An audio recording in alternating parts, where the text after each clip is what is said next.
सभी को नमस्कार। क्वांटमीटर चैनल पर आप सभी का हार्दिक स्वागत है। आज हम एमपी पटवारी का मैथ्स का क्वेश्चन पेपर सॉल्व करेंगे। तो चलिए शुरुआत करते हैं फर्स्ट क्वेश्चन के साथ।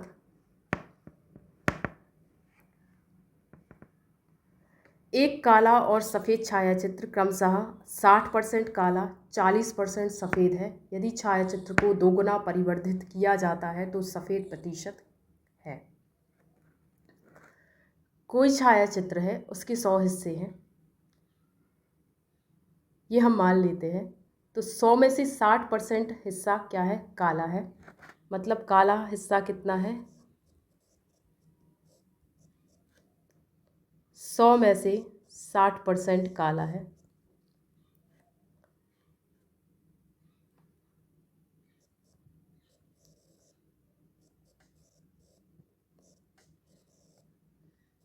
तो 60 आ जाएगा काला हिस्सा।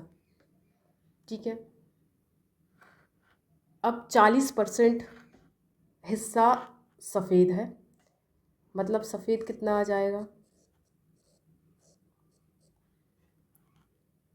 100 गुणित 40/100 बराबर 40। आगे दिया गया है कि छायाचित्र को 2 गुना परिवर्धित किया जाता है। परिवर्धित का मतलब होता है बढ़ाया हुआ। मतलब जब छायाचित्र को 2 गुना बढ़ाया जाता है तब हमें सफ़ेद प्रतिशत बताना है कि कितना होगा। 2 गुना बढ़ाने का मतलब है कि सफ़ेद हिस्सा कितना हो जाएगा? 2 गुना 40 है तो कितना हो जाएगा? 80। और काला कितना आ जाएगा? 60 है तो कितना हो जाएगा 2 गुना? 120। अब सफ़ेद भाग का प्रतिशत बताना है कि सफ़ेद भाग का प्रतिशत कितना होगा। तो सफ़ेद भाग का प्रतिशत होगा कि सफ़ेद भाग है कितना? 80 हो गया 2 गुना करने के बाद। और टोटल कितना हो गया? 80 प्लस 120। चूँकि प्रतिशत निकालना है इसलिए 100 से मल्टीपल करेंगे तो आगे आएगा हमारा 80/200 गुणित 100 बराबर 40%। तो इसका आंसर कितना आ जाएगा? 40%। अगला सवाल है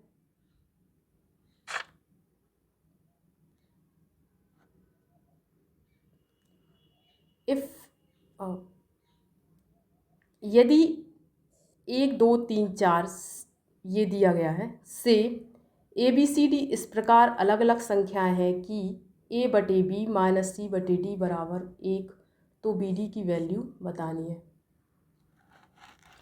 यहाँ पर इन्होंने बोला है कि ABCD की वैल्यू 1 2 3 4 में से कुछ भी हो सकती है। ठीक है, लेकिन वैल्यू ऐसी होनी चाहिए कि A/B माइनस C/D बराबर 1 आ जाए। तो हम क्या करेंगे?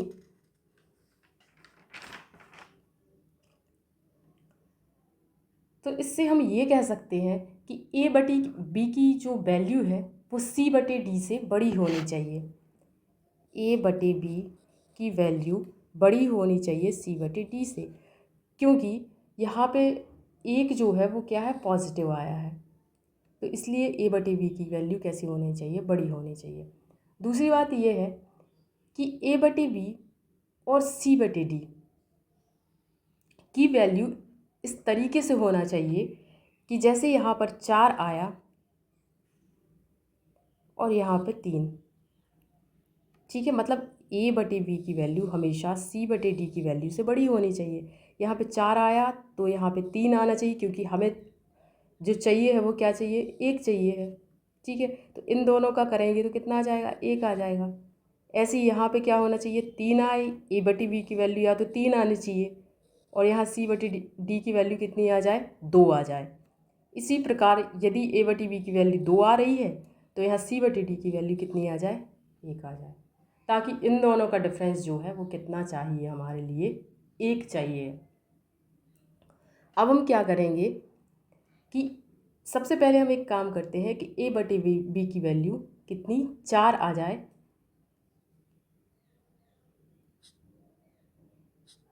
अब हम क्या करेंगे कि ए बटी बी की वैल्यू को 4 बनाएंगे। तो जैसे हम क्या करेंगे, सबसे पहले ये कैसे आएगी, जब हम ए की वैल्यू 4 रखेंगे, ठीक है। तो हमने ए की वैल्यू को कितना रखा, 4, तो बी को क्या रखना पड़ेगा, 1, तभी तो ए बटी बी की वैल्यू कितनी आएगी, 4 आएगी। आगे हम सी बटी डी की वैल्यू कितनी रखें, क्या क्या बचा है, यदि हम 3 यहाँ रखेंगे, 2 यहाँ रखेंगे, 3 और 2 बचा है, ठीक है। तो 3/2 रखेंगे तो वो तो फ्रैक्शन में आएगा, दशमलव में आ जाएगा, तो इसलिए ये क्या हो जाएगा, गलत आ जाएगा। हम ए की वैल्यू, ए बटे बी की वैल्यू 4 नहीं रख सकते, ठीक है। अब हम क्या रखेंगे, 3 रखेंगे, ठीक है। ए बटे बी की वैल्यू 3 कैसे आएगी, जब हम ए की वैल्यू कितनी रखेंगे, 3, और बी की वैल्यू कितनी रखेंगे, 1। तो देखिए ए बटे बी बराबर कितना आ जाएगा, 3/1। अब बचा हमारे पास क्या, सी बटा डी, ठीक है। 1 मिनट, ए बटे बी बराबर कितना आ गया, 3/1। अब हमें चाहिए है कि सी बटे डी की वैल्यू कितनी आ जाए, 2, क्योंकि जब 3 में से 2 जाएगा तभी तो 1 आएगा। अब हमारे पास बचा क्या क्या है, 4 बचा है और बचा है 2, ठीक है। अब हमें सी बटे डी को इस तरीके से रखना है, सी और डी की वैल्यू इस तरीके से रखनी है कि सी बटे डी बराबर कितना आ जाए, 2 आ जाए। अब हम क्या करेंगे, तो हमें क्या करना चाहिए, सी की वैल्यू यदि हम 4 रख दें और डी की वैल्यू कितनी रख दें, 2 रख दें, तो हमारे लिए सी बटे डी की वैल्यू कितनी आ जाएगी, 4/2। तो ये कटेगा तो कितना आ जाएगा, 2 आ जाएगा। तो जो हमें चाहिए था कि इन दोनों का डिफरेंस 1 आ जाए, वो यहाँ से हमें मिल जाएगा। तो हमने क्या किया, ए की वैल्यू 3 रखी, बी की वैल्यू कितनी रखी, 1 रखी, सी की वैल्यू 4 आ गई और डी की वैल्यू कितनी आ गई, 2 आ गई। यहाँ से हम बी और बी डी का मान निकाल सकते हैं, क्योंकि बी डी बराबर क्या हो जाएगा, बी की वैल्यू कितनी है, 1, और डी की वैल्यू कितनी आ गई, 2। तो क्या आ जाएगा, इसको सॉल्व करेंगे, 2। तो हमारा आंसर क्या आ जाएगा, 2, ठीक है। अगला सवाल करते हैं।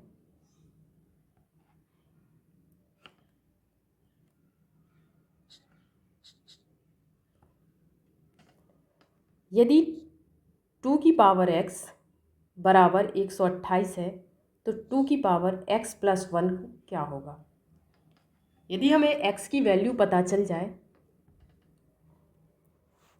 तो हम 2 की पावर x + 1 की वैल्यू आराम से निकाल लेंगे। तो अब हम क्या करेंगे कि 128 को 2 की घात के रूप में बदल देंगे। तो 128 को क्या लिख सकते हैं हम, 128 क्या होता है, 2 की पावर x बराबर 128 क्या है, 16 अट्ठे 128 होता है, ठीक है। तो 16 × 8, 16 को हम क्या लिख सकते हैं, 16 को हम लिख सकते हैं 2 की पावर 4, और 8 क्या हो जाएगा, 2 की पावर 3, ठीक है। तो चूँकि हमें पता है कि जब आधार समान होता है तो घातें क्या हो जाती हैं, जुड़ जाती हैं। तो यहाँ पे क्या आ जाएगा, 4 + 3, तो कितना आ जाएगा, 2 की पावर 7। अब हमें क्या करना है कि चूँकि आधार समान है तो जो घातें हैं वो एक दूसरे के क्या होती हैं, बराबर होती हैं, इसलिए x बराबर कितना आ जाएगा, 7 आ जाएगा। अब हमें चाहिए है 2 की पावर x प्लस 1, तो क्या आ जाएगा 2 की पावर 7 प्लस 1 बराबर 2 की पावर 8। तो first option is the right option. अगला सवाल है a माइनस बी बराबर 7 है, ए बी बराबर 30 है, तो a प्लस बी कैसे निकालेंगे हम।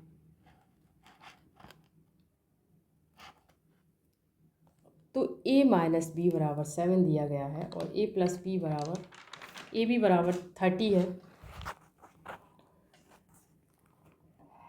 तो a प्लस बी की वैल्यू हमारे लिए पता करनी है। हम क्या करेंगे, हमने एक फॉर्मूला पढ़ा हुआ है कि a प्लस बी का होल स्क्वायर बराबर होता है a square plus B square plus 2ab।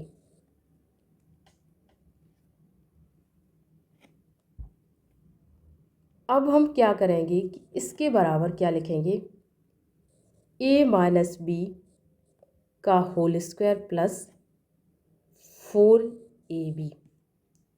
ऐसा हम लिख सकते हैं, ऐसा हम बिल्कुल लिख सकते हैं, क्योंकि जब हम इसको सॉल्व करेंगे तो हमारे लिए क्या मिलेगा, यही मिल जाएगा a square plus B square plus 2ab। ठीक है,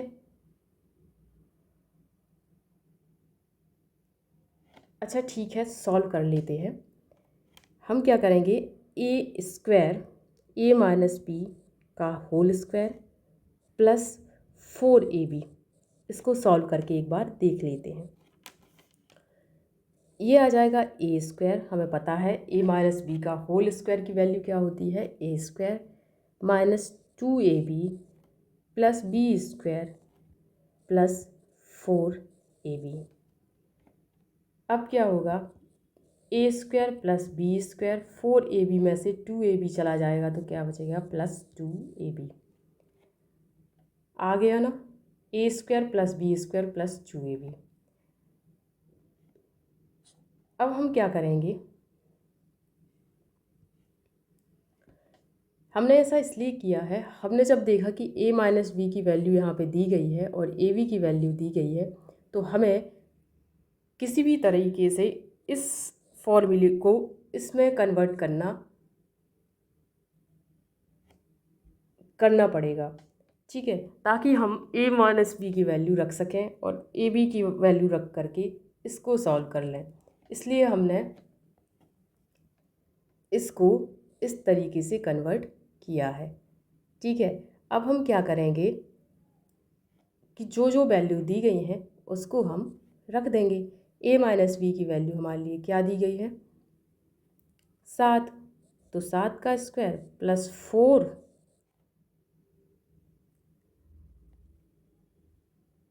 इंटू ए बी की वैल्यू 30 दी गई है। जब इसको सॉल्व करेंगे तो कितना आ जाएगा, 49 और 120। अब इसको आगे सॉल्व करेंगे तो कितना आ जाएगा, 169। अब a प्लस बी बराबर कितना आ जाएगा, यहाँ है स्क्वायर तो इस तरफ जाएगा तो रूट में आ जाएगा, तो 169 का जब निकालेंगे हम स्क्वायर रूट तो कितना आ जाएगा, 13 आ जाएगा। ठीक है, तो इसका राइट आंसर क्या रहेगा, चौथा ऑप्शन। अगले सवाल की ओर बढ़ते हैं। अगला सवाल है औसत ज्ञात करें। हमें पता है कि औसत क्या होता है, सभी राशियों का योग बटे राशियों की संख्या। ठीक है, तो हम कर लेते हैं इसको solve. 15 plus 38 plus 13 plus 56 plus 23 बटे संख्या कितनी है, 5 है, तो 5। अब इसको ऐड करेंगे, 15 से यहाँ 2 यहाँ देंगे तो ये कितना हो जाएगा, 38, 40 हो जाएगा, तो 40 हो गया। ठीक है, यहाँ पे कितना बचा, 2 यहाँ दिया तो यहाँ बचा कितना, 13, 13 13 कितना हो गया, 26 हो गया। ठीक है, तो 26 लिख लेते हैं। और 56 में 23 जोड़ेंगे तो कितना हो जाएगा 79। अब जब इसको ऐड करेंगे तो कितना आ जाएगा 145 आ गया ये। तो 145 बटे 5, 5 दूनी 10, 5 नाम 45। Third option is the right answer. तो हमारे इसको सही उत्तर आ गया है 29। अगला सवाल देखते हैं क्या है।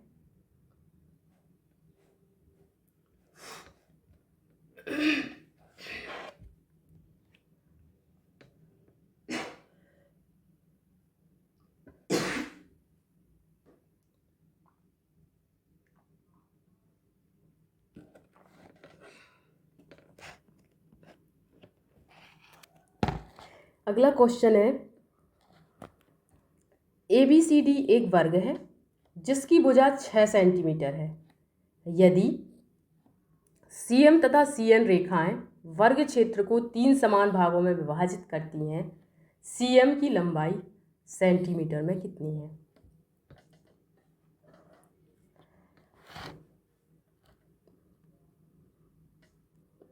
तो हमारे लिए ABCD एक वर्ग है और उसकी भुजा हमारे लिए बताई गई है कि क्या है 6 सेंटीमीटर। तो सबसे पहला काम यही करेंगे कि वर्ग का क्षेत्रफल निकाल लेंगे। तो चतुर्भुज मतलब वर्ग ABCD का क्षेत्रफल, वर्ग का क्षेत्रफल कितना होता है? भुजा का वर्ग होता है। ठीक है, तो यहाँ भुजा कितनी है 6 है, तो 6 का डायरेक्ट हमने वर्ग लिख दिया। कितना आ जाएगा 36 आ गया यहाँ। ठीक है, अब चूंकि CM तथा CN रेखाएं हैं, ये क्या कर रही हैं जी, ये जो वर्ग है उसको 3 समान भागों में बांटती हैं। तो इसका मतलब ये है कि BMC, ये BMC ये त्रिभुज, ठीक है, और ये क्या है MCN और ये A, ठीक है, ये हो गया, ये हो गया, और आखिरी बचा है हमारा क्या CND, ठीक है, तीसरा ये तीनों का क्षेत्रफल क्या होगा बराबर होगा। ठीक है, ऐसा इन्होंने बताया है कि 3 समान भागों में विभाजित करती हैं। इसका मतलब यही है कि इन तीनों का क्षेत्रफल क्या होगा बराबर बराबर होगा। मतलब हम 36 को 3 भागों में बांट देंगे तो कितना हो जाएगा, प्रत्येक का क्षेत्रफल कितना हो जाएगा 12 सेंटीमीटर हो जाएगा। ठीक है, 12 सेंटीमीटर स्क्वायर हो जाएगा। ठीक है, स्क्वायर हो जाएगा। तो इन सब का क्षेत्रफल क्या हो जाएगा 12 सेंटीमीटर स्क्वायर हो जाएगा। ठीक है, अब हम क्या करेंगे कि चूँकि हमारे लिए बताना क्या है कि CM की लंबाई कितनी है, तो हम ये वाला त्रिभुज BMC को ले करके इसको सॉल्व करेंगे। हम ले लेंगे कि त्रिभुज BMC, एक मिनट, BMC का क्षेत्रफल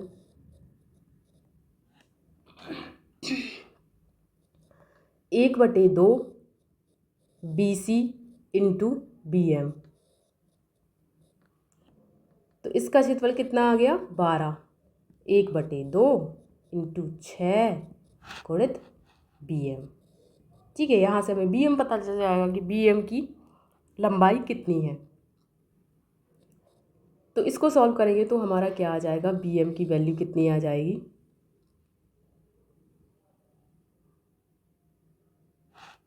4 सेंटीमीटर। ठीक है, ये हमने इसलिए किया है क्योंकि हमें BC तो पता है, ये कितना है 6 सेंटीमीटर है। वर्ग की एक भुजा की लंबाई कितनी है 6 सेंटीमीटर, तो ये 6 सेंटीमीटर हो गया। अब यदि हमें ये और मिल जाएगा BM, तो हम CM को आराम से निकाल लेंगे। तो हमें CM की लंबाई चाहिए है, इसलिए हमने क्या किया कि त्रिभुज BMC का क्षेत्रफल निकाल करके सॉल्व कर लिया। और त्रिभुज BMC का क्षेत्रफल 12 इसलिए हुआ है क्योंकि इन्होंने बताया है कि CM और CN रेखाएं वर्ग क्षेत्र को 3 समान भागों में विभाजित करती है, इसलिए इन सभी का क्षेत्रफल क्या होगा, बराबर बराबर होगा। तो हमने 36 को 3 समान भागों में बांटा है, इसलिए ये त्रिभुज BMC का भी क्षेत्रफल होगा, इसका भी होगा, दूसरे वाले का और तीसरे वाले का भी क्षेत्रफल होगा। ठीक है, तो इसलिए हमने यहाँ पे क्या लिया है, 12 लिया है। अब क्या करना है कि चूँकि हम सब जानते हैं कि समकोण त्रिभुज में क्या होता है, कि कर्ण का वर्ग क्या होता है, आधार का वर्ग और ऊंचाई की वर्ग के बराबर होता है। ठीक है, मतलब इन दोनों के प्लस की वर्ग की योग के बराबर होता है। तो यहाँ से हम क्या करेंगे, सॉल्व कर देंगे इसको। अब आराम से सॉल्व कर देंगे इसको।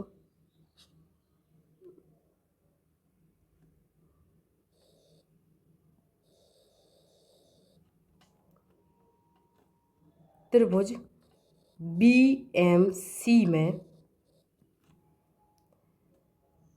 CM का स्क्वायर बराबर कितना आ जाएगा, BC का स्क्वायर प्लस BM का स्क्वायर। तो यहाँ से क्या बन जाएगा, 6 का स्क्वायर आ गया और 4 का स्क्वायर आ गया। जब इसको सॉल्व करेंगे तो कितना आ जाएगा, 36 प्लस 16। तो जब इन दोनों को ऐड करेंगे तो कितना आ जाएगा, 52। तो हमारा उत्तर जो आ गया वो क्या आ गया, 52। एक सेकेंड, इसको आगे भी तो सॉल्व करेंगे ना। हाँ, तो CM का स्क्वायर जो है वो रूट में चला जाएगा, तो ये आ जाएगा √52। तो इसको जब सॉल्व करेंगे तो कितना आ जाए, 13 चौके 52। तो 13 रूट के अंदर रहेगा और 4 जो है वो उसमें से 2 निकल आएगा। ठीक है, तो क्या आ जाएगा, तो 2√13, ये हमारा राइट आंसर आ जाएगा। ठीक है,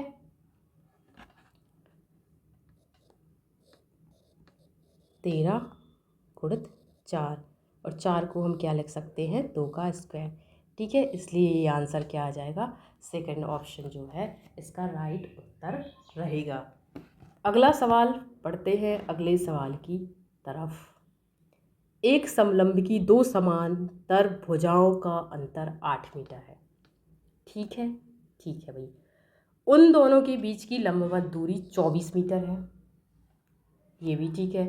यदि समलंब का क्षेत्रफल 312 वर्ग मीटर है तो समांतर भुजाओं में से लंबी भुजा बतानी है हमें कि कौन सी होगी। समलंब सबको पता है, समलंब चतुर्भुज कैसा दिखता है, ऐसा दिखता है, ये कहलाता है समलंब चतुर्भुज, ये। ठीक है, इसमें क्या है, समलंब चतुर्भुज में हमेशा 2 भुजाएं, आमने सामने की 2 भुजाएं क्या होती हैं, समांतर होती हैं, और 2 भुजाएं समांतर नहीं होती हैं। तो यहाँ पे ये भुजा समांतर है और ये भुजा भी समांतर है। ठीक है, और ये दोनों भुजाएं, ये भुजा और ये भुजा क्या है, समांतर नहीं है। जब समांतर भुजाएं होती हैं तो उनके बीच में जो ये भुजा है और ये भुजा है, इन दोनों के बीच में जो दूरी रहती है वो हमेशा क्या रहती है, बराबर रहती है। चाहे कहीं भी कर दो, ये एक दूसरे को कभी भी नहीं काटने वाली हैं। और लेकिन ये जो भुजा है असमांतर भुजा, समांतर नहीं है, जो वो बढ़ती जाएगी तो एक ना एक तो पॉइंट ऐसा आएगा जहाँ पे ये एक दूसरे को ज़रूर काटेंगे। ठीक है, तो समलंब चतुर्भुज का क्षेत्रफल का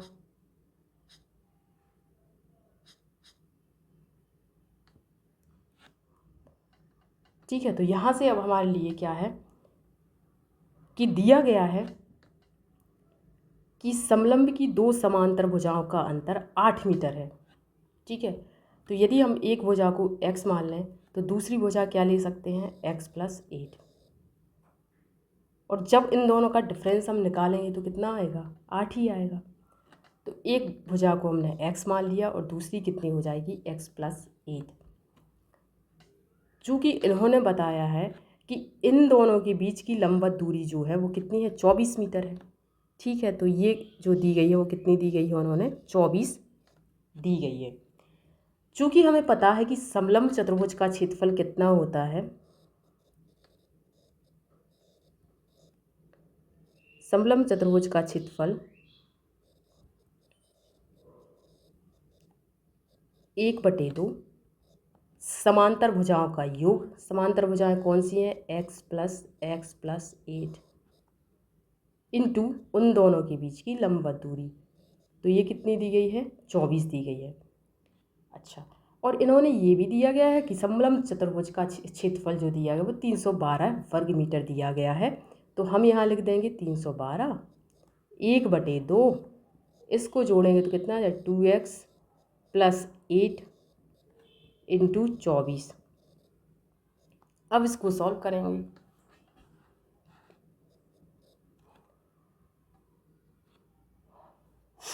जब इसको सॉल्व करेंगे तो क्या कट जाएगा? 6 से तो ये कट रहा है, 6×5 = 30, 6 दूनी 12, 6×4 = 24। अच्छा, ये 4 से भी कट रहा है, 4 एकम 4, 4 3 12, 13 आ गया। 2 का गुणा 13 में करेंगे तो 13 दूनी 26 बराबर 2x+8। आगे सॉल्व करेंगे तो 8, 26 में से 8 चला जाएगा तो कितना बचेगा? 18। तो 2x की वैल्यू कितनी आ जाएगी? 18। तो x की वैल्यू कितनी आ जाएगी? 9।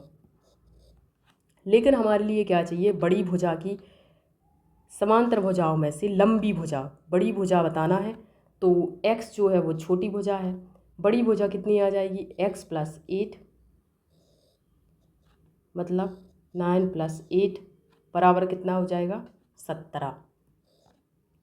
तो इसका राइट आंसर क्या आ जाएगा? 17। ठीक है, क्लियर। अब बढ़ते हैं अगले सवाल की तरफ।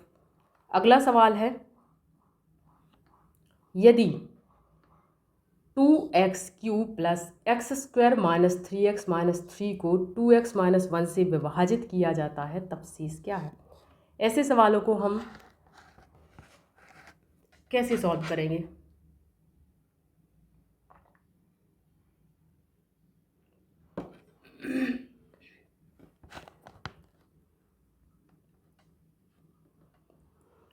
ऐसे सवालों को सॉल्व करने के लिए हम क्या करते हैं कि इसको किसके बराबर मान लेते हैं? 0 के बराबर मान लेते हैं। तो यहाँ से हम क्या करेंगे? 2x - 1 बराबर 0। तो 2x बराबर कितना आ जाएगा? 1। तो x की वैल्यू कितनी आ जाएगी? 1/2। बस कुछ नहीं। अब x की वैल्यू हम इस इक्वेशन में रख देंगे, जो भी वैल्यू आएगी वो क्या आएगी? शेषफल आ जाएगा हमारा। तो 2x कितना हो जाएगा?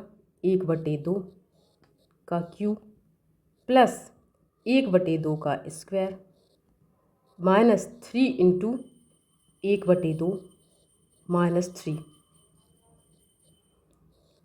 तो 2 इंटू 1/8 प्लस 1/4 माइनस 3/2 माइनस 3। आगे 1/4,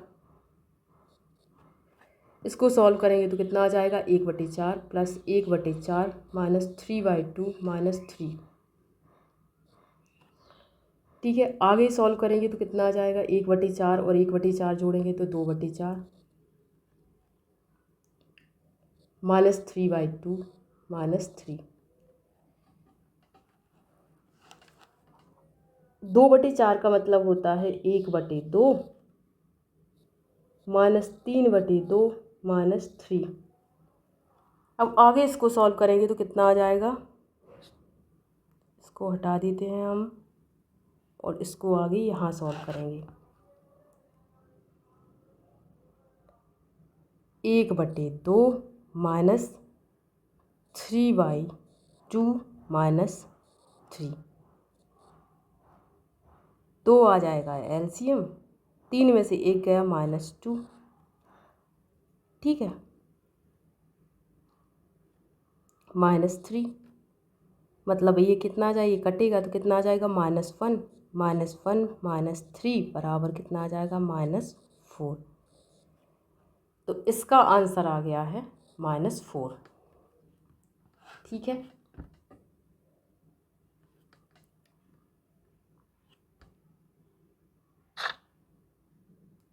अगला सवाल है,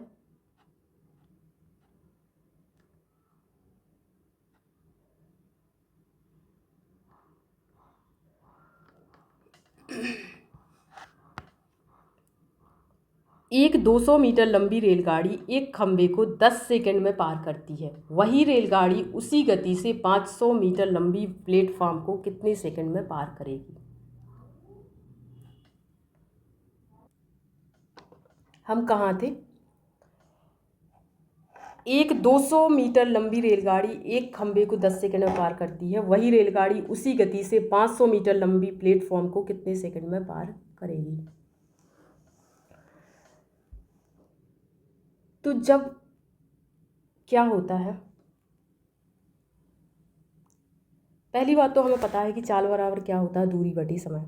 सबसे पहली बात, चाल बराबर दूरी बटे समय।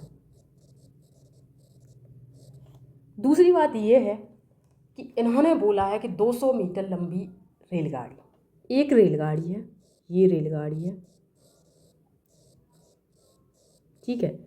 ये क्या कर रही है, जब जब ये तो खंबे को पार कर रही है, लेकिन जब भी कोई रेलगाड़ी क्या करती है, किसी खंबे को, ठीक है, पेड़ को, किसी व्यक्ति को, पुल को या किसी खंबे को पार करती है, तो इसका मतलब ये सीधा सीधा है कि वो खुद की दूरी तय करती है, क्योंकि पेड़ की, व्यक्ति की, खंबे की, पुल की, इनकी कोई अपनी विशेष लंबाई नहीं होती है। इसलिए यहाँ पे क्या होगा कि जो दूरी आएगी, ट्रेन की कोई ना कोई, ट्रेन की लंबाई हमें दी गई है, कितनी है, 200 मीटर। इसका मतलब है कि जो दूरी आएगी, जब हम चाल निकालेंगे, जब हम ट्रेन की चाल निकालेंगे, तो जो दूरी आएगी वो क्या आएगी, सिर्फ और सिर्फ ट्रेन की ही लंबाई आएगी, ठीक है। तो जब हम इसकी चाल निकालेंगे तो हम निकाल करके देख लेते हैं कि ट्रेन की चाल कितनी आएगी, दूरी, ठीक है। तो दूरी कितनी है, 200, क्योंकि ट्रेन की लंबाई कितनी है, 200 है, और समय कितना है, 10 सेकंड दिया गया है इसको पार करने में, ठीक है। तो यहाँ से हमारे लिए पता चल जाएगा कि ट्रेन की स्पीड कितनी है। और जब हमें ट्रेन की स्पीड पता चल जाएगी तो हम आगे क्वेश्चन को सॉल्व कर लेंगे। तो ट्रेन की स्पीड कितनी आ गई, 20 मीटर पर सेकेंड, ठीक है। अब आगे बोला गया है कि वही रेलगाड़ी, जो ये रेलगाड़ी है, यही रेलगाड़ी उसी गति से 500 मीटर लंबी प्लेटफॉर्म को कितने सेकंड में पार करेगी। अब जब वो प्लेटफॉर्म को पार करेगी, ठीक है, यही रेलगाड़ी, जो हमारी ये रेलगाड़ी थी, अब एक प्लेटफॉर्म को पार कर रही है, ठीक है, ये प्लेटफॉर्म है, इसको पार करें। जब ये इसको पार करेगी तो पता है क्या होगा कि रेलगाड़ी जो है अभी यहाँ थी, अब कहाँ पहुँची है, यहाँ पे पहुँच गई है, ठीक है। क्योंकि ऐसा इसलिए होता है कि आप खुद देख लो कि यदि रेलगाड़ी यहाँ ना पहुँचती, यहाँ है, तो वो कितना उसने पार किया, आधा पार किया। उसको पूरा पार करने के लिए प्लेटफॉर्म को यहाँ तक ही तो आना पड़ेगा। मतलब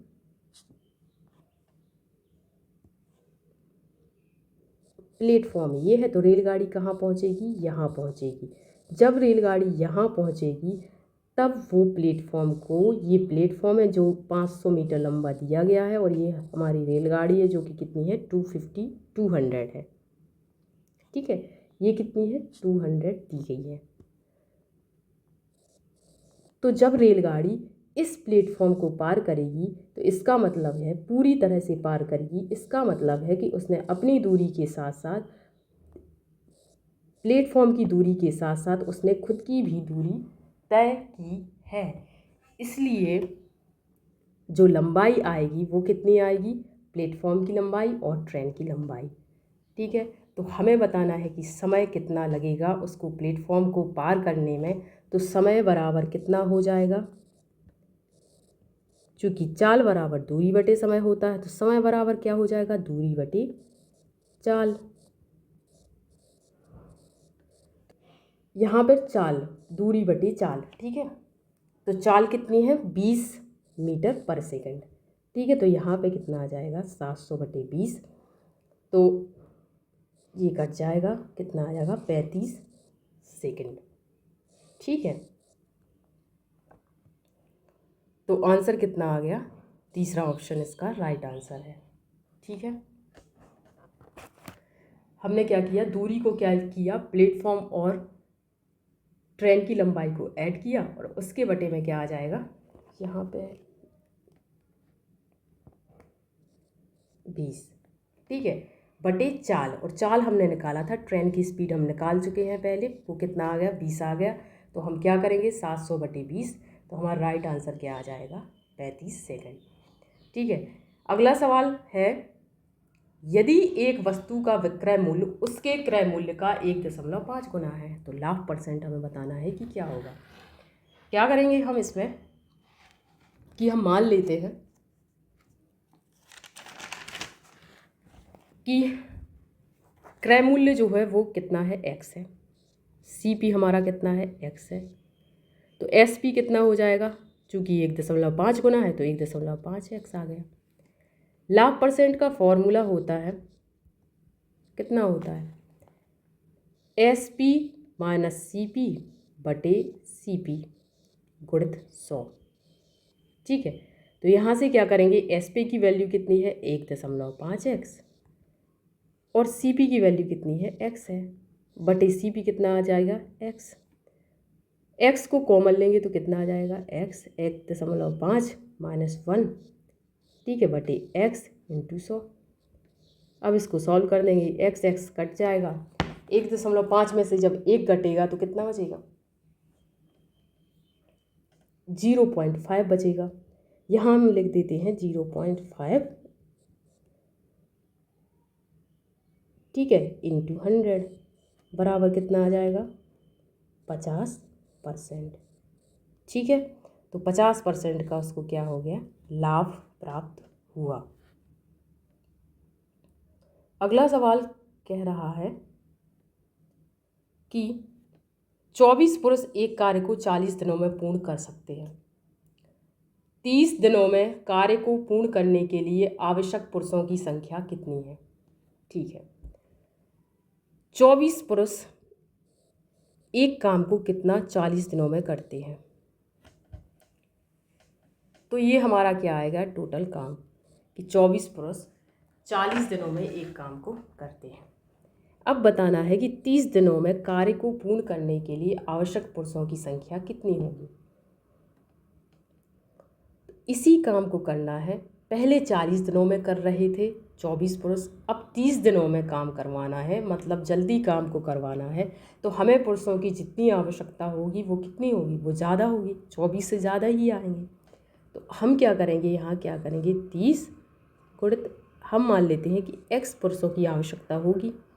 ठीक है, तो जो काम ये है वही काम तो ये है, तो इसलिए हमने 24 गुणित 40 को 30 गुणित x के बराबर रखा है, क्योंकि ये काम और ये काम दोनों बराबर है। ठीक है, तो यहाँ से हम क्या करेंगे, x की वैल्यू निकाल लेंगे, तो यहाँ से 0 कटा 0 कटा, 3 से 3 8 24, तो 8 चौको 32, तो x बराबर कितना आ जाएगा 32 आ जाएगा। तो आंसर कितना आ जाएगा, दूसरा ऑप्शन जो है इसका सही उत्तर आ जाएगा। अगला सवाल है कि 36 किलोमीटर प्रति घंटे की गति किसके समान है। हम जानते हैं कि क्या होता है कि 1 किलोमीटर बराबर होता है 1000 मीटर। ठीक है, और 1 घंटा बराबर पता है कि क्या होता है 3600 सेकंड। ठीक है, तो यहाँ से हम क्या करेंगे 36 गुणित 1000 बटे 3600 सेकंड, तो जब इसको सॉल्व करेंगे तो कितना आ जाएगा, ये कट जाएगा, 2 पंचे 10, यहाँ आ जाएगा 18, 18 से 36 कटेगा तो कितना आ जाएगा, 18 दूनी 36, मतलब कितना आ जाएगा 5 दूनी 10, 10 मीटर पर सेकंड इसका राइट आंसर रहेगा। ठीक है, किलोमीटर पर आवर को मीटर पर सेकंड में बदलने के लिए हम क्या करते हैं, हमेशा 5/18 से गुणा कर देते हैं। ठीक है, अगला सवाल है,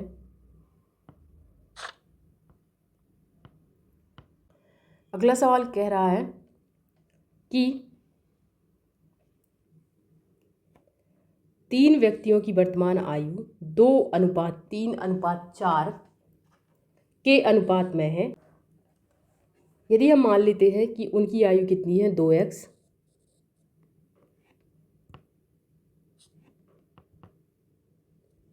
3x और 4x है। ठीक है, ये सब उनकी क्या है, आयु है। 5 वर्ष पूर्व उनकी आयु का योगफल दिया गया है। तो 5 वर्ष पूर्व इन सभी की आयु क्या होगी, 2x माइनस 5, ठीक है, 3x माइनस 5, 4x माइनस 5, मतलब 5 5 5 3 बार माइनस होगा। ठीक है, तो मतलब कितना घट जाएगा, 15 साल घट जाएंगे। मतलब 2x plus 3x plus 4x minus 15, ठीक है, इक्वल टू कितना आ जाएगा, 39। ये 39 हमें दिया गया है। ठीक है, अब इनको सबको जोड़ लेंगे तो कितना हो, 4 3 7 7 8 9, 9x बराबर 15 39 में जोड़ देंगे तो कितना आ जाएगा, 54 आ जाएगा। ठीक है, तो यहाँ से हमें x की वैल्यू पता चल जाएगी, कितनी आ जाएगी, 6 आ जाएगी। अब x की वैल्यू हम सभी में रख देंगे तो कितना आ जाएगा, 2x का मतलब कितना हो जाएगा, 6 दूनी 12, तो पहली वैल्यू कितनी आ जाएगी, 12। ठीक है, दूसरी वैल्यू कितनी आ जाएगी, 6 दूनी 12, 6 3 18 और एक आ जाएगी 24 वर्ष। मतलब हमारा पहला आंसर सही है। अगला सवाल है कि लीना उत्तर की ओर मुख करके खड़ी है। ठीक है, यदि वो दक्षिणावर्त दिशा में 180 डिग्री के कोण पर मुड़ जाती है तब वो किस दिशा की ओर मुख करके खड़ी होगी। ये क्या है, ये होती है पूर्व की दिशा। ठीक है, ये होती है क्या, पश्चिम, ये होता है उत्तर और ये होता है क्या, दक्षिण। लीना जो है वो उत्तर की ओर मुख करके खड़ी है। जब वह दक्षिणावर्त दिशा में 180 डिग्री के कोण पर मुड़ जाती है तो वह किस दिशा में है। ठीक है, दक्षिणावर्त दिशा का मतलब होता है घड़ी की सुई की दिशा। ठीक है, तो घड़ी किस दिशा में चलती है, इस दिशा में। ठीक है, तो हम क्या करेंगे कि लीना यहाँ खड़ी है, इस तरफ मुख करके खड़ी है उत्तर की ओर, तो जब वो 180 डिग्री का कोण बनाएगी तो वो कहाँ पर आ जाएगी, यहाँ आ जाएगी। ठीक है, इस दिशा में आएगी, सुई की दिशा इस दिशा में होती है, दक्षिणावर्त दिशा, तो यहाँ पे 180 डिग्री का कोण बन जाएगा। ठीक है, मतलब वो कहाँ पर पहुँचेगी, यहाँ पहुँचेगी। मतलब क्या है, उसका मुख किस तरफ होगा, वो यहाँ मुख करके खड़ी थी, वो इस तरफ आई तो किस तरफ मुख होगा उसका, दक्षिण दिशा की ओर वह मुख करके खड़ी होगी। इसका राइट आंसर है सेकंड ऑप्शन। अगला सवाल कह रहा है कि कौन निम्नलिखित में से कौन एक बहुपद नहीं है। ठीक है, सबसे पहली बात,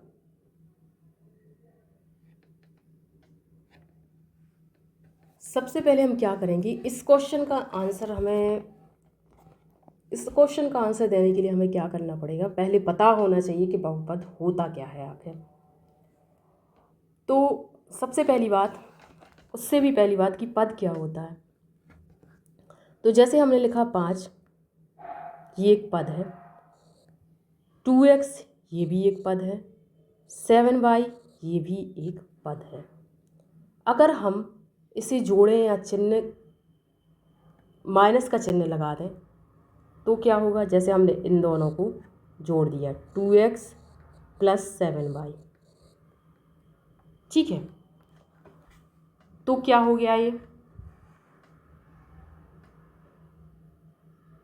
ये क्या होगा, यदि हमने इन दोनों को जोड़ा तो क्या ये बहुपद होगा कि नहीं होगा। हम आगे देखते हैं कि हम क्या करेंगे। ये 2 पद हो गए, ये कितने हो गए, 2 पद हो गए, 2 पद हैं ये। ठीक है, अब ये बहुपद है कि नहीं है ये हम कैसे पता करेंगे, ठीक है। अब आप ध्यान से सुनना, क्या करते हैं, पहली बात ये होती है इसकी शर्त कि एक ही प्रकार के चर वाले व्यंजक होना चाहिए, ठीक है। बहुपद के लिए सबसे पहली बात ये होती है कि एक ही प्रकार के चर वाले व्यंजक हों, ठीक है। अब बात आती है कि चर क्या होता है, ठीक है। तो चर होता है ए बी सी से लेकर के पूरा लेकर के एक्स वाई जेड, ये सभी क्या कहलाता है, चर कहलाते हैं, ठीक है। और अचर क्या होता है, यदि हम अचर देखें तो अचर क्या होता है, सभी संख्याएं होती हैं 0 से लेकर के 1 2 3, ये सभी संख्याएं क्या कहलाती हैं, अचर कहलाती हैं, ठीक है। तो चर और अचर के संयोग से जो बनता है उसे हम क्या बोलते हैं, बहुपद कहते हैं। जैसे आप देखो कि हमने लिखा कि x² प्लस एक्स, तो ये क्या है, ये बहुपद है, क्योंकि ये क्या है, एक ही प्रकार की चर से बना है, ठीक है। x² प्लस एक्स, तो ये क्या हो गया, ये बहुपद है। इसका मतलब है कि जो 2x प्लस 7y है ये बहुपद नहीं है। इसलिए हम क्वेश्चन में देखेंगे कि कौन सा हमारा बहुपद नहीं है। हम देखते हैं, ये है क्या, 7x³ 2x 4x प्लस 3, ये क्या है, हमारा बहुपद है, ठीक है, क्योंकि यहाँ पे एक ही प्रकार की चर है। ये भी बहुपद है, ठीक है, ये भी बहुपद है, ठीक है, ये भी बहुपद है। तो बहुपद क्या नहीं है, क्योंकि यहाँ पे बाई आ गया, टी आ गया, तो इसलिए ये क्या है, बाई आने से ये क्या होगा, बहुपद नहीं होगा। तो हमारा क्वेश्चन का आंसर क्या आएगा, 4th ऑप्शन। अब हम आगे अगला सवाल करेंगे, यदि x बराबर ये है तो x² माइनस 8x प्लस 1 का मान क्या होगा। इसमें हम क्या करेंगे,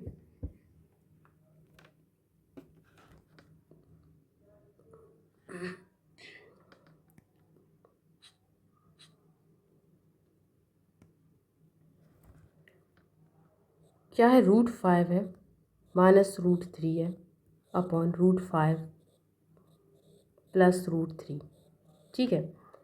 इसको जब सॉल्व करेंगे, आगे करेंगे, तो हम क्या करेंगे, √5 माइनस √3 से गुणा कर देंगे ऊपर नीचे।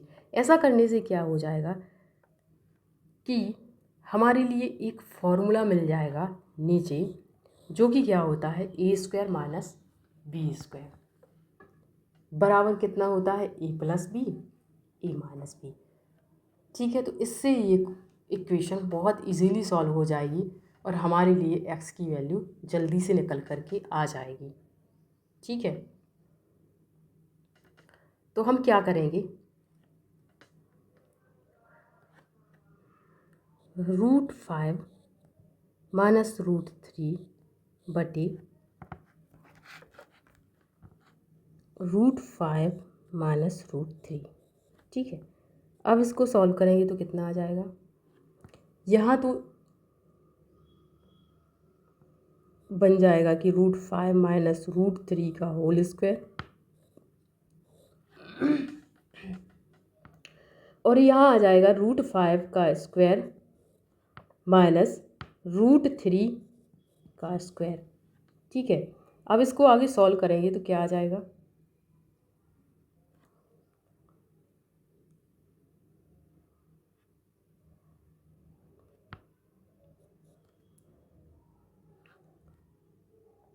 a² माइनस b² की वैल्यू क्या होती है, a² माइनस 2 इंटू √5 इंटू √3, ठीक है, प्लस b का स्क्वायर मतलब √3 का स्क्वायर आ जाएगा। आगे सॉल्व करेंगे तो कितना आ जाएगा, इसका वैल्यू यहाँ 5 आ जाएगा और यहाँ पे क्या आ जाएगा, 3 आ जाएगा। अब इसको आगे सॉल्व करेंगे तो कितना आ जाएगा, √5 का स्क्वायर मतलब 5 आ गया, माइनस 2 इन दोनों को सॉल्व करेंगे तो कितना हो जाएगा, 15 आ जाएगा रूट के अंदर। ठीक है, ऐसा होता है कि रूट ए इंटू रूट बी बराबर होता है रूट के अंदर आ जाता है ए बी। ठीक है, तो उसी तरीके से यहाँ पे क्या आ जाएगा, ये आ जाएगा। अब हम क्या करेंगे, यहाँ पे रूट 3 का स्क्वायर है तो यहाँ पे क्या आ जाएगा, 3 आ जाएगा। 5 में से 3 गया, बचा 2। अब यहाँ क्या करेंगे, आगे सॉल्व होगा तो 5 3 8 माइनस 2 रूट 15 बटे 2। 2 से जब ये काटेंगे तो कितना आ जाएगा, यहाँ 4 आ जाएगा, यहाँ पे आ जाएगा रूट 15। ठीक है, ये आ गई हमारी क्या, एक्स की वैल्यू। ठीक है, अब आगे क्या करना है कि एक्स जो भी है उसकी जगह पे हमें क्या करना है, इस वैल्यू को रखना है। 4 ऋण रूट 15 की वैल्यू, रूट 15 एक्स बराबर 4 माइनस रूट 15 यहाँ पर रख देंगे जहाँ जहाँ एक्स लिखा है, तो ये क्वेश्चन सॉल्व हो जाएगा। ठीक है, तो ये आगे आप खुद सॉल्व करेंगे और कमेंट में कृपया करके कमेंट बॉक्स में इसका आंसर ज़रूर दें। ठीक है, अगला सवाल करते हैं हम।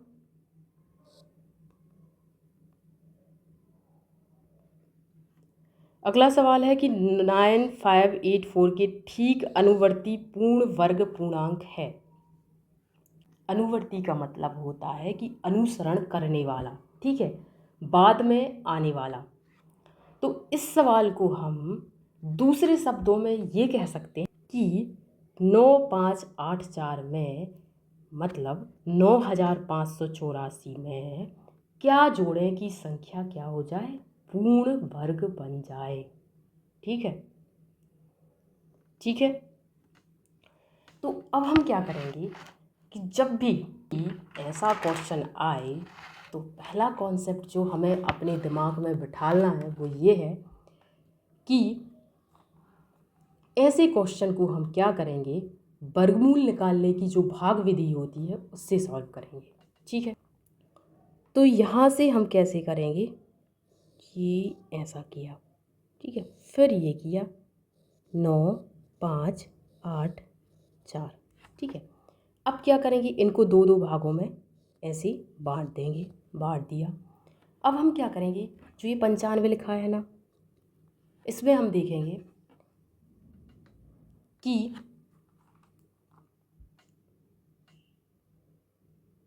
ऐसी संख्या जो 95 से छोटी है और पूर्ण वर्ग है। ठीक है, कैसी, 95 से छोटी है और कैसी है, पूर्ण वर्ग है। तो 81 हमने देखा, 9 नाम 81, 9 का जो स्क्वायर होता है वो क्या होता है, 81 होता है। ये 95 से छोटी भी है और क्या है, पूर्ण वर्ग भी है। तो हम यहाँ क्या ले लेंगे, आराम से 9 ले लेंगे। ठीक है, और यहाँ पे हमने क्या लिख दिया, 9 लिख दिया है। अब यहाँ पे कितना आ जाएगा, 81 आ गया।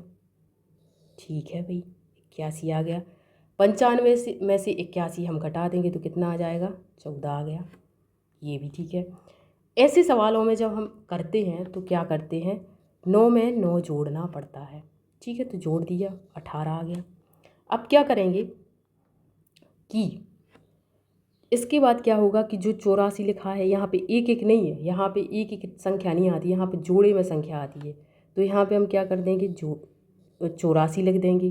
ठीक है, अब हम देखेंगे कि यहाँ पे हम कौन सी संख्या लिखें यहाँ पे। ठीक है, ऐसी संख्या लेनी है कि जो हम यहाँ पे संख्या लें और फिर उसी संख्या से इस पूरी संख्या में गुणा करें तो वो क्या हो जाए, बड़ी हो। तो यदि हम एक काम करें, से 18 8 144 आता है। ठीक है, तो 18 8 144 हम रख के देख लेते हैं, क्योंकि जब हम पूरा गुणा करेंगे तो वो 1484 से ज़्यादा ही आएगी। ठीक है,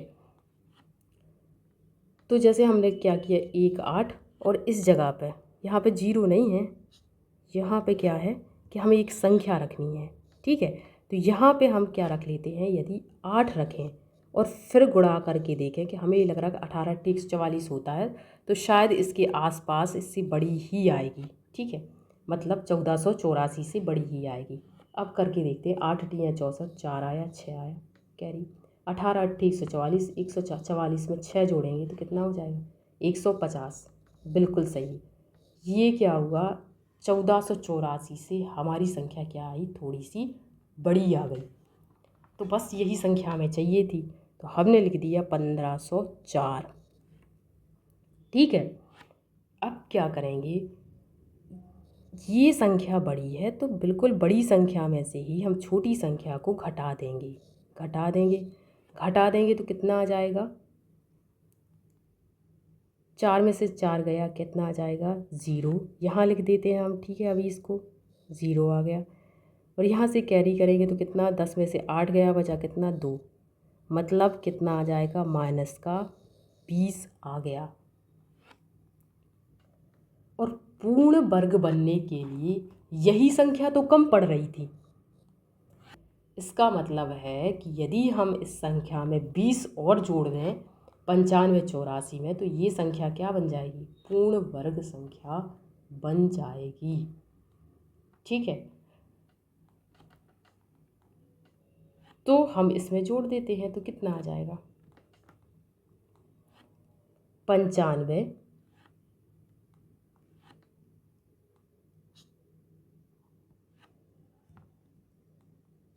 84 में हम 20 को जोड़ देते हैं। यहाँ पे 8 लिखा था हमने, ठीक है, यहाँ पे कितना आ जाएगा, यहाँ पे 8 आना था और यहाँ पे क्या लिखना था 8। ठीक है, यहाँ पे हम 20 जोड़ देंगे तो 4 आ गया, 8 2 10 0, 5 और 1 6, 96 0 4, 1 क्या है, पूर्ण वर्ग संख्या है। ठीक है, तो इसका आंसर क्या आ जाएगा, सेकंड ऑप्शन इसका क्या है, सही उत्तर आ गया है। अब हम करते हैं अगला सवाल। ठीक है,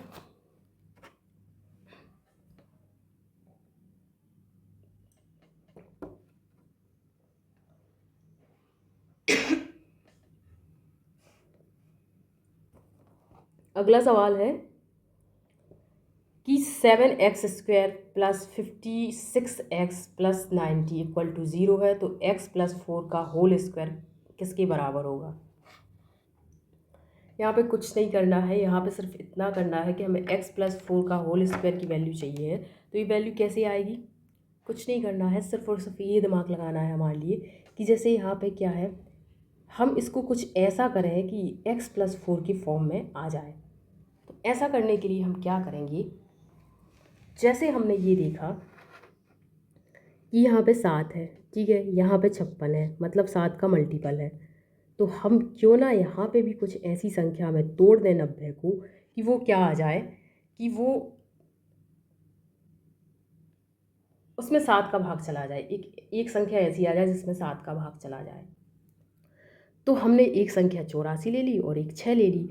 तो जैसे हम पूरा का पूरा लिखें 7x² प्लस 56x प्लस 90 को हमने लिख दिया क्या 84 प्लस 6 बराबर 0। अब देखो क्या होगा, 7 को हम कॉमन ले लेंगे, तो 7 को कॉमन लिया, x² plus 8x plus x² plus 8x plus 12 minus 6/7। अब क्या करें हम कि ये हमें x प्लस 4 के फॉर्म में मिल जाए। तो यदि हमें यहाँ दिख रहा है ये 8 है, 4 दूनी 8, यदि हम यहाँ 16 मिल जाएगा तो ये एक इक्वेशन वास्तव में बना लेगा। तो हम कुछ नहीं करेंगे, 4 इसमें ऐड कर देंगे, तो ऐड कर देते हैं x² प्लस 8x प्लस क्या आ जाएगा 4 इसमें जोड़ा, 12 में 4 जोड़ा तो कितना हो जाएगा 16। लेकिन जब हमने यहाँ ऐड किया तो हम यहाँ भी ऐड करेंगे, तो हमने यहाँ पे जोड़ा 4। अब क्या करेंगे, आगे हम इसको कैसे सॉल्व करेंगे, यहाँ पे क्या बनेगा x² plus 4 into x into 2, ठीक है, और 4 यहाँ 16 जो है क्या हो जाए 4 का स्क्वायर हो जाए। तो ये क्या कहलाता है x प्लस 4 का होल स्क्वायर। ठीक है, अब क्या करेंगे कि ये वाली इक्वेशन है इसको आराम से सॉल्व कर लेंगे। तो हम क्या करेंगे, कुछ नहीं करेंगे, एलसीएम लिया, यहाँ पे 6 का 6 आया, यहाँ पे हो जाए 7 चौको 28, 28 में से 6 गया तो कितना बचेगा 22 बचेगा। ठीक है, और यहाँ पे आ जाएगा 7। x+4 का होल स्क्वायर ही चाहिए था, तो ये कितना आ जाएगा 22/7। ठीक है। अगला सवाल है, एक कार्य को 20 दिनों में तथा ए एक कार्य को 20 दिनों में तथा बी उसे 30 दिनों में पूर्ण कर सकता है, और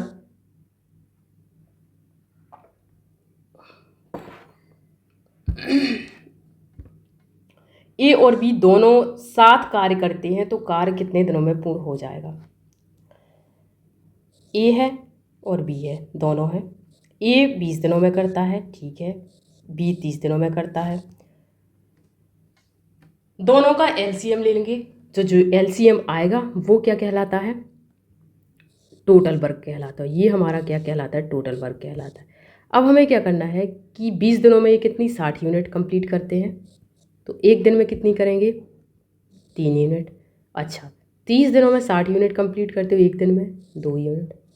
ठीक है, तो एक दिन में दोनों मिलकर कितनी यूनिट करते हैं, 3 2 5।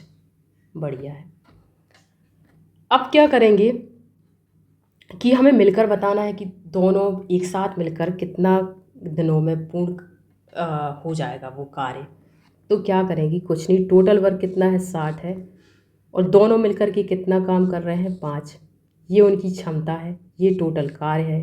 टोटल कार्य में से उनकी जो क्षमता है, कैपेसिटी है एक दिन में काम करने की 5 यूनिट, उसको हम क्या करेंगे, डिवाइड कर देंगे उससे, तो क्या आ जाएगा, जो आएगा वो क्या होगा, इसका आंसर आ जाएगा। तो कितना आ जाए, 5 एकम 5, 5 दूनी 10, मतलब 12 दिन। ठीक है, क्लियर। अगला सवाल बचा हुआ आखिरी सवाल है, धातु से निर्मित 3 घनों के किनारे जो हैं वो कितने हैं, 3 सेंटीमीटर, 4 सेंटीमीटर और 5 सेंटीमीटर हैं। उन्हें पिघलाकर एकल घन का निर्माण किया जाता है, घन का किनारा ज्ञात करें। ठीक है, कुछ नहीं है, अलग अलग अलग अलग घन से मिलकर के एक बड़ा घन मिलकर तैयार हो रहा है। कुछ नहीं, तीनों के घन का आयतन हम क्या करेंगे, निकाल लेंगे और सबको ऐड कर लेंगे, और जो भी आएगा ना वो क्या होगा, उस बड़े से घन का आयतन होगा। तो सबसे पहली बात क्या है, घन का आयतन क्या होता है, भुजा का क्यूब होता है। ये हमें पता है कि घन का आयतन क्या होता है, भुजा का क्यूब होता है। तो यहाँ पे पहला घन है, उसका आयतन क्या हो जाएगा, भुजा का घन। ठीक है, भुजा का क्यूब। तो पहले घन का आयतन कितना आ जाएगा, यहाँ से 3 का क्यूब, तो कितना आ जाएगा, 27। दूसरे घन का कितना आ जाएगा, 4 का क्यूब, बराबर कितना आ जाएगा, 64। अच्छा, 5 का क्यूब कितना होता है, 125। तो ये आ गया 125। अब इन सभी को हमें क्या करना है, ऐड करना है। कर लेते हैं, ऐड कर लेते हैं। 27 में 64 जोड़ेंगे और 64 में 125, ये तीनों को मिला करके कितना आ जाएगा,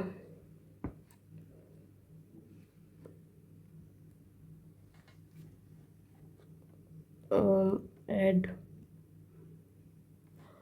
करेंगे तो कितना आ जाएगा यहाँ पे, 216। ठीक है, इन सभी को ऐड करेंगे तो कितना आ जाएगा, 216। अब जो 216 आया है, ये क्या है, बड़े घन का आयतन, जो तीनों को पिघला करके हमें बनाना है, उसका आयतन कितना आएगा, 216 आएगा। ठीक है, तो 216 जो आया है वो बड़े घन का आयतन होता है, लेकिन हमें बताना है कि उस बड़े आयतन का जो बड़ा घन बना हुआ है उसकी हमें एक भुजा की लंबाई बतानी है, मतलब उसकी भुजा की लंबाई बतानी है। तो जो आयतन होता है वो होता क्या है, अभी हमने देखा क्या होता, भुजा का क्यूब होता है। ठीक है, तो भुजा का क्यूब बराबर कितना आ जाएगा, 216 आ जाएगा। तो भुजा कितनी आ जाएगी यहाँ से हमारी, 216 का क्यू रूट आ जाएगा। ठीक है, यहाँ जो क्यू है वो इस तरफ गया तो क्या बन जाएगा, क्यू रूट बन जाएगा। तो यहाँ से 216 जो होता है वो क्या होता है, 6 का क्यूब होता है। तो इसलिए यहाँ पे हमारा क्या आ जाएगा, 216 का क्यू रूट कितना आ जाएगा, 6 आ जाएगा। तो ये आंसर कितना होगा, 6 सेंटीमीटर इसका राइट आंसर हो जाएगा। ठीक है,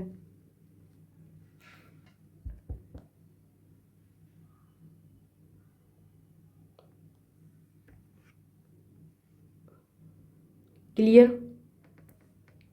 ठीक है, यदि आप लोगों को वीडियो पसंद आया हो तो लाइक करें, ठीक है, चैनल को सब्सक्राइब करें और शेयर करें।